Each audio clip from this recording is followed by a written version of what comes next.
seems like normal. Bilateral. No B lines. ഒരു ഹോസ്പിറ്റലിലെ critical care വിഭാഗം എന്ന് പറയുമ്പോൾ ആ ഹോസ്പിറ്റലിലെ ഏറ്റവും അധികം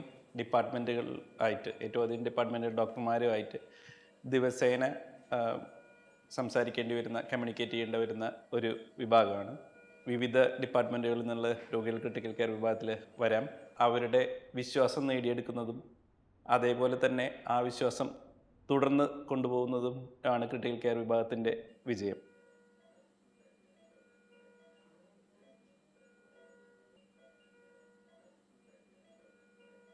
പല രോഗികൾക്കും ഓപ്പറേഷന് വരുമ്പോൾ പലതരത്തിലുള്ള മെഡിക്കൽ അസുഖങ്ങളും രോഗങ്ങളും പല അവസ്ഥകളിൽ ഉണ്ടാവും. അതിൽ വളരെ സീരിയസ് ആയിട്ടുള്ള രോഗികളെ ഓപ്പറേഷന് സ്വീകരിക്കുമ്പോൾ സർജറി കഴിഞ്ഞ് തുടർന്നുള്ള അവരുടെ ചികിത്സയുടെ പ്ലാനും കൂടി നമ്മുടെ മനസ്സിലുണ്ടാവണം. ഒരു സീരിയസ് ആയിട്ടുള്ള രോഗിയെ ഓപ്പറേഷന് സ്വീകരിക്കുക എന്നുള്ളതിന് ഞങ്ങൾക്ക് ധൈര്യം തരുന്ന വസ്തുത സുസജ്ജമായ ഒരു മോഡേൺ ICU ബാക്കപ്പ് നമുക്കുണ്ട് എന്നുള്ളതാണ്.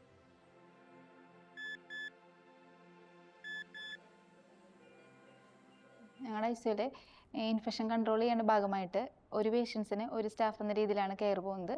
അത് വെന്റിലേറ്റർ പേഷ്യൻസ് ആയാലും സെപ്സിസുള്ള കൂടുതലുള്ള പേഷ്യൻസ് ആയാലും ഒരു സ്റ്റാഫിന് ഒരു പേഷ്യൻ്റാണ്. എല്ലാ പേഷ്യൻസിനും ഞങ്ങൾ ഡിസ്പോസിബിൾ മെറ്റീരിയൽസ് ആണ് ഉപയോഗിക്കുന്നത്. കളർ കോഡ് അനുസരിച്ച് ഞങ്ങൾ എല്ലാ വേസ്റ്റും സെഗ്രിഗേറ്റ് ചെയ്യാറുണ്ട്. പേഷ്യൻ്റ് ഡിസ്ചാർജ് ആയി പോയി കഴിഞ്ഞാൽ പേഷ്യൻ്റ് ഉപയോഗിച്ചിരിക്കുന്ന എല്ലാ എക്യുപ്മെൻറ്റ്സും ഡിസിൻഫെക്റ്റ് ചെയ്യാറുണ്ട്. ICUകളിൽ അഡ്മിറ്റ് ചെയ്യപ്പെടുന്ന 10% രോഗികളിൽ ഗുരുതരമായേക്കാവുന്ന ഒരവസ്ഥയിൽ കൊണ്ടെത്തിക്കുന്ന ഒരു കണ്ടീഷനാണ് ARDS എന്ന് പറയുന്നത്, അക്യൂട്ട് റെസ്പിറേറ്ററി ഡിസ്ട്രസ് സിൻഡ്രോം. 40% വരെ മരണനിരക്ക് ഉണ്ടാകാവുന്ന ഒരു അസുഖമാണ് ARDS എന്ന് പറയുന്ന കണ്ടീഷൻ. 2 രീതിയിലാണ് ഇത് രോഗികളെ ബാധിക്കുക ഈ അവസ്ഥ. 1, ഓക്സിജൻ്റെ അളവ് ക്രമാതീതമായിട്ട് കുറഞ്ഞു പോവുക. 2, കാർബൺ ഡൈ ഓക്സൈഡിൻ്റെ അളവ് ക്രമാതീതമായിട്ട് കൂടിപ്പോവുക. അങ്ങനെ വരുമ്പോൾ മൂക്കിൽ കൂടി മാസ്ക് മുഖേന ഓക്സിജൻ കൊടുക്കാനായിട്ട് ആരംഭിക്കും. എന്നിട്ടും പറ്റുന്നില്ല, വീണ്ടും ഓക്സിജൻ്റെ അളവ് കുറയുന്നു. കുറച്ചും കൂടി അഡ്വാൻസ്ഡ് ആയിട്ടുള്ള ഓക്സിജൻ ഡെലിവറി ഡിവൈസസ് നമ്മൾ ഉപയോഗിക്കേണ്ടി വരും. ആ ഡിവൈസസിലും നമുക്ക് ഓക്സിജൻ്റെ അളവ് മെയിൻറ്റെയിൻ ചെയ്യാൻ പറ്റുന്നില്ല. അങ്ങനെ ഒരു കണ്ടീഷനിലേക്ക് എത്തുമ്പോൾ പൊതുവെ നമുക്ക് രോഗികളെ നമ്മൾ വെന്റിലേറ്ററിലേക്ക് മാറ്റേണ്ടതായിട്ട് വരാറുണ്ട്.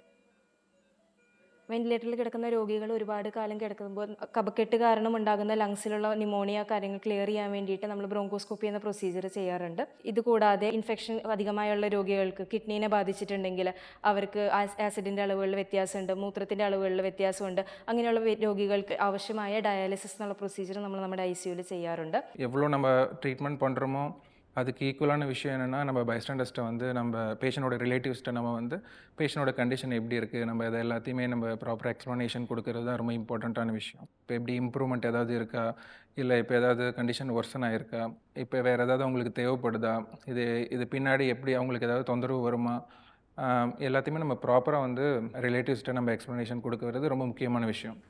പലപ്പോഴും ICU എന്ന് പറയുമ്പോൾ നമുക്ക് എപ്പോഴും ഓർമ്മ വരിക അവിടുത്തെ സീനിയർ കൺസൾട്ടൻസ്, നഴ്സുമാർ എന്നിവരാണ്. പക്ഷേ നിങ്ങളുടെ ഒരു രോഗീനെ ICU നിന്ന് പുറത്ത് കടത്താൻ ഒരു വലിയൊരു പറ്റം ആളുകൾ ICUവിൽ വർക്ക് ചെയ്യുന്നുണ്ട്.